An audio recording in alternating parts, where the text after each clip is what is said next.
Está no ar o programa da coligação Itabira no Rumo Certo. Por onde quer que a gente passe, tem sempre alguém falando das eleições e dos candidatos a prefeito, inclusive do Doutor Damon. Alguns falam bem, outros nem tanto, o que, por sinal, é muito saudável. Afinal de contas, é assim que nós, pessoas de bem, construímos as democracias. O que não é nem um pouco saudável são os boatos, porque boato é uma mentira disfarçada de verdade. Uma mentira de alguém que se esconde atrás do anonimato. Por isso, ao invés de ficar criando boatos, vamos contar uma história, a verdadeira história da vida do Doutor Damon. Afinal, você sabe realmente quem é esse homem?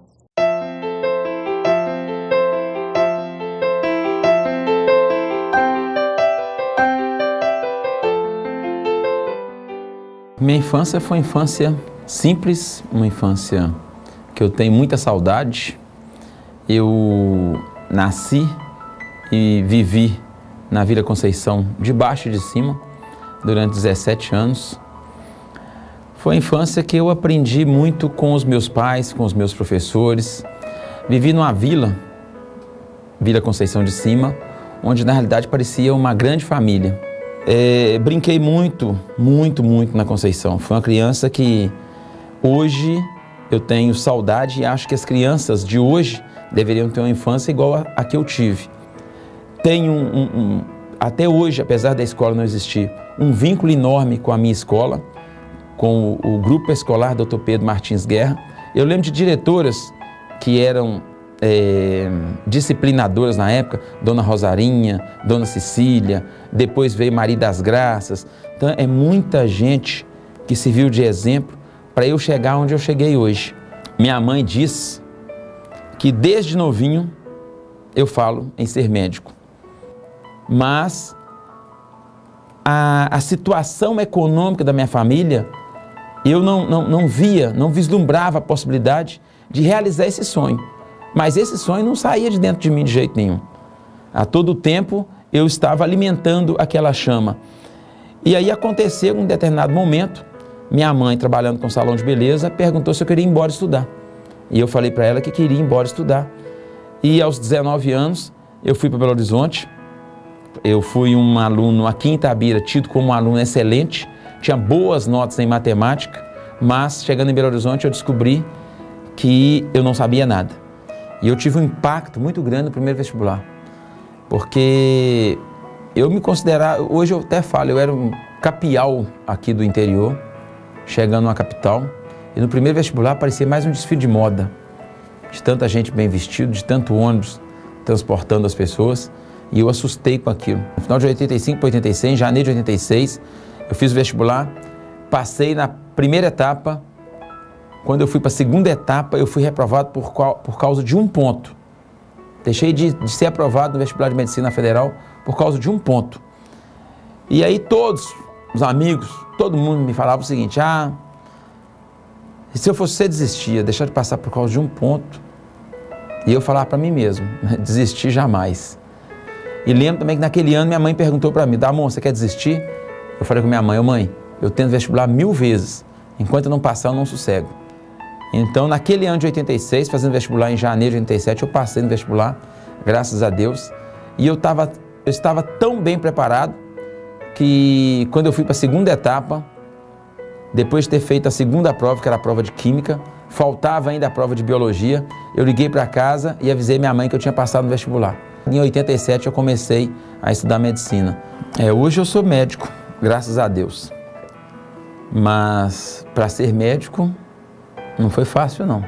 Recentemente escutei um amigo falando: eu lembro de você, Damon. Aliás, até o próprio Reginaldo, meu vice, ele falou comigo que lembra quando ele fez uma visita à minha casa junto com o Chacrinha, lá na República que eu morava, e ele falou que lembra da minha pessoa, sentado numa escada, com um livro grande na mão, estudando. O que mais me motiva em entrar na política na realidade, ver uma forma de fazer política nesse país nosso que não agrega valor à coletividade.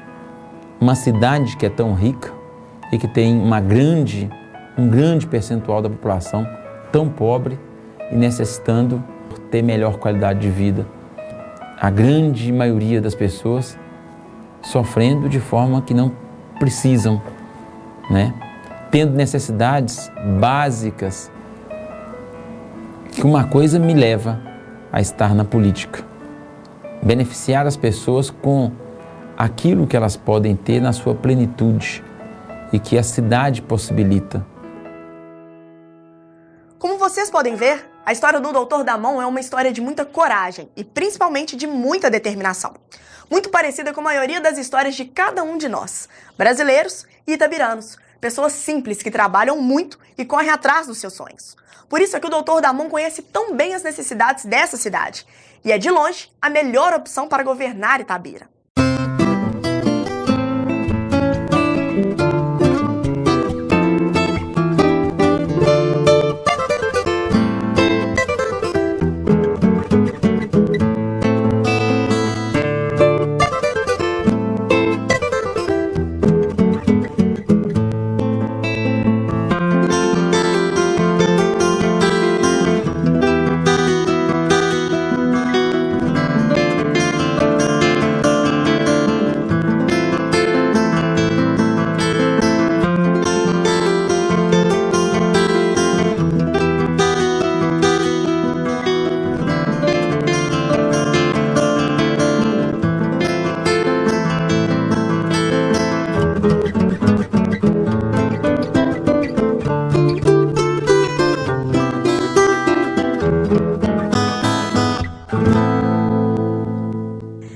O povo de Itabira quer mesmo é mudança. Quer que suas necessidades sejam atendidas e suas expectativas sejam sempre respondidas. E por falar em resposta, vamos ao nosso consultório virtual no quadro Consulte o Doutor.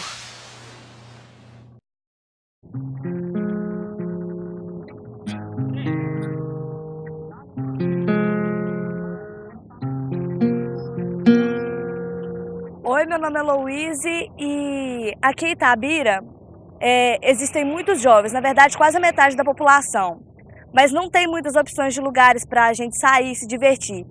Eu gostaria de saber, doutor Damon, o que o senhor pode fazer para melhorar isso? Olá, Louise. Muito obrigado pela sua participação. É verdade, Itabira é uma cidade essencialmente de jovens e há muito tempo perdeu aquele brilho da juventude. É engraçado, porque muito em breve nós vamos nos tornar uma cidade universitária e não existe nenhum investimento público nesse sentido. E quando eu digo investimento público, gente, não é a prefeitura bancar show, fazer festa com dinheiro do contribuinte, não. É fazer isso de forma estratégica, é incentivar as empresas a trazerem grandes eventos para cá, é melhorar os espaços de shows, é fazer parcerias e criar eventos que virem calendário em nossa cidade. Isso não é gasto não, gente, isso é investimento. Por exemplo, a nossa concha acústica é uma das melhores do país. Quantos shows já foram realizados lá? E o nosso carnaval? Itabira já teve um dos carnavais mais animados do interior de Minas. E agora? Então, Luiz, o que nós vamos fazer para acabar com esse marasmo aqui em Itabira é o seguinte: vamos garantir verba para o nosso festival de inverno, vamos levar os eventos também para os bairros, vamos valorizar a cultura popular através das bandas de música, do Tumbaitá, do Congado, dos Marujos, das festas juninas. E vamos dar à Fundação Cultural status de Secretaria de Cultura. Enfim, vamos dar uma injeção de ânimo na nossa cidade. E ó, gente, Itabirana é bom de festa, viu? Doutor Damon, meu nome é Priscila, sou representante dos agentes de saúde e dos agentes de combate a endemias de Itabira. Estamos vivenciando um momento de bastante desvalorização por parte de nossos governantes. Nossa lei não é cumprida, não temos equipamento de segurança adequado, nosso ticket de alimentação constantemente atrasa a sua recarga, os agentes comunitários de saúde não têm insalubridade e as verbas que vêm do governo federal não são repassadas como deveria. Gostaria de saber o que você pretende fazer para que possamos exercer a nossa função com mais dignidade. Olá, Priscila. Muito obrigado pela sua pergunta. Realmente, essa é uma questão que tem gerado transtorno para todo mundo. A prefeitura se omite, não estabelece um diálogo com os servidores e todo mundo sai perdendo. O servidor que não tem suas reivindicações atendidas, a prefeitura que tem seus serviços comprometidos e a população que não recebe o atendimento que precisa. Só nesses últimos 8 anos foram 3 greves, gente. E a prefeitura não se sensibiliza. Isso é um absurdo. Tem coisa que não tem que discutir. Vale alimentação, por exemplo. Como é que um empregador deixa seus funcionários sem esse benefício? Alimentação é coisa sagrada. Não pode ficar brincando com uma coisa dessa. Então, Priscila, uma das primeiras providências quando assumirmos a administração vai ser reunir com os representantes, discutir as reivindicações e trabalhar muito, mas muito mesmo, para garantir todos os direitos que estão previstos em lei. E nós vamos cumprir tudo que a lei prevê. Mais uma vez, eu quero agradecer a colaboração de todos que estão trabalhando nesse grande projeto e convidar aqueles que não estão participando para que venham fazer parte dessa grande transformação. Obrigado a todos pela atenção. Fiquem com Deus e até o próximo programa.